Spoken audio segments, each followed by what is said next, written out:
You've been doing everything right. The scale was moving, the waist was shrinking, and you were finally getting somewhere. And then, nothing. The weight loss just stopped, you were eating the same way, you are still going to the gym, but the belly is just sitting there like it has no intention of leaving.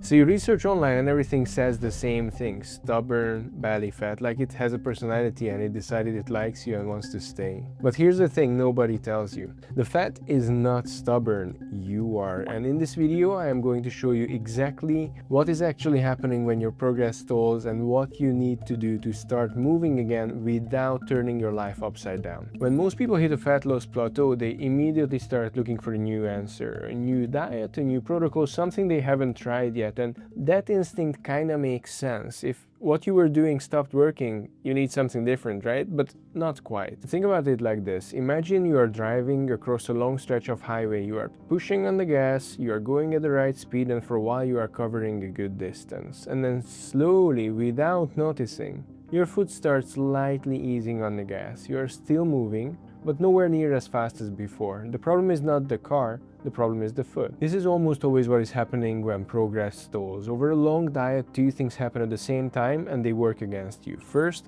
your adherence to the diet starts slowly dropping, not dramatically, just slightly. You start eyeballing portions instead of being precise. You start estimating what you had at dinner because you have been doing this for long enough that you think that now you have a feel for it. You start letting small things slide because the process has become familiar enough and the urgency has faded. And the second thing working against you is that you start seeing results. You look better, you have more energy, people around you are complimenting you, and when that happens, your foot starts yet again, ever so slightly easing on the gas because some part of your brain registers that things are going well enough. Now combine a slightly lower dietary control with a slightly reduced sense of urgency and what you get is a plateau. Not because the body fought back, not because of stubborn belly fat, but because the standard you are holding yourself to has shifted.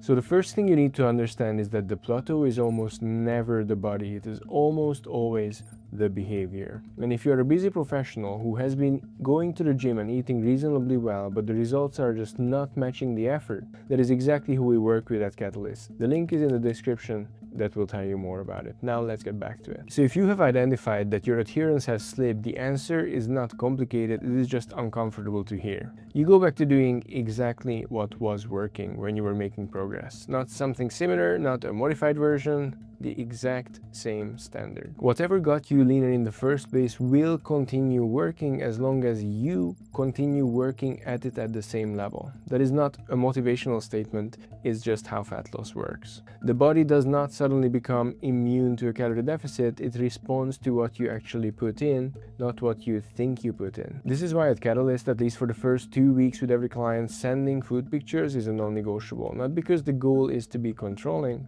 but because sending a picture of everything you eat is the single most effective way of being honest with yourself. It is impossible to eyeball some dressing and call it a splash when you are about to photograph it. The standards stay real. The fix to a plateau caused by slipping adherence is to stop trying to find a new solution and instead get genuinely honest about whether you are still doing the thing that was working before. Because 80% of the time, the answer will be no. And here's why that matters even more for you specifically. You are busy, you travel, you have dinners, client events, flights, early mornings. Your lifestyle is not built around tracking every single gram. So the systems you do have, you cannot afford them being vague or dishonest. Now there are cases when the adherence truly is solid. You are precise, consistent, and the scale is still not moving. This does happen, but it only becomes relevant after you have genuinely confirmed that the plan is being followed accurately.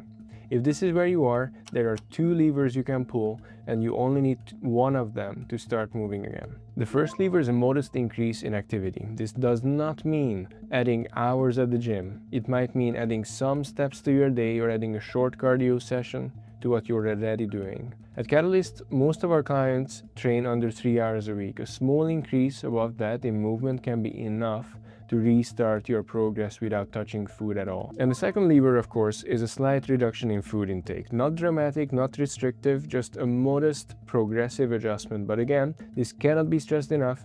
This only makes sense if your adherence is 100%. If it is not, trying to tighten an inaccurate plan further might not help you make progress again. You need accuracy before adjustment. Both of these modifications are small by design. The goal is never to do as much activity as possible or eat as little as possible, because that is impossible to sustain.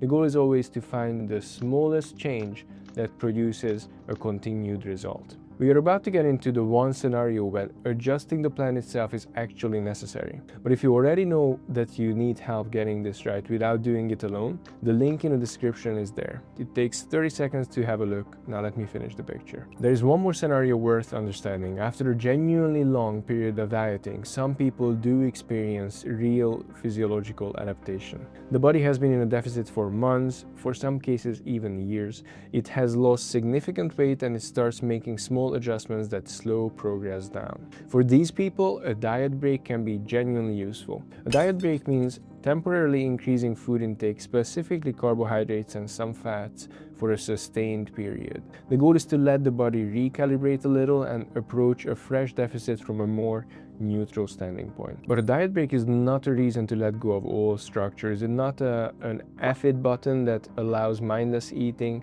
The control over the things you can manage stays in place. The things that get added back are intentional, not chaotic.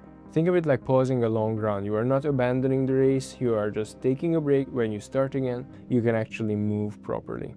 A diet break done right means you come out of it with more energy, better adherence, renewed momentum. A diet break done wrong means you are just undoing a few weeks of progress and calling it a strategy. Now here's the line that cuts through all of this. There is no such thing as stubborn body fat. There are only people who are not yet stubborn enough about losing it. The belly that is still there after months of effort is not your body resisting you. It is the result of small gaps in precision that accumulated over time. But that is great news, because it means that the solution is in your hands. You do not need to find a different plan. You do not need liposuction or Ozempic. You need to hold the plan that helped you get to where you are to a higher standard. For someone in your position, running a business, managing a team, traveling constantly, eating out multiple times a week, the standard cannot be perfection. That is not realistic and it is not the goal. But the standard does need to be honest. Knowing what you ate, being aware of oils in dressing, being transparent about snacking, banking calories before a dinner that you know will be heavy. These are not complicated behaviors, but they separate continued progress from a 6-month plateau. The clients who get the best results are not the ones who follow the most aggressive plan. They are the ones who are the most honest with their coach and themselves, and who keep their standards high even after seeing some progress. If any of this sounds familiar, if your results have slowed down despite putting in real effort, the issue is almost certainly not what you are doing, it is precision of how you're doing it. At Catalyst, we work with professionals exactly like you, busy, traveling, with a social and work life that cannot be sacrificed.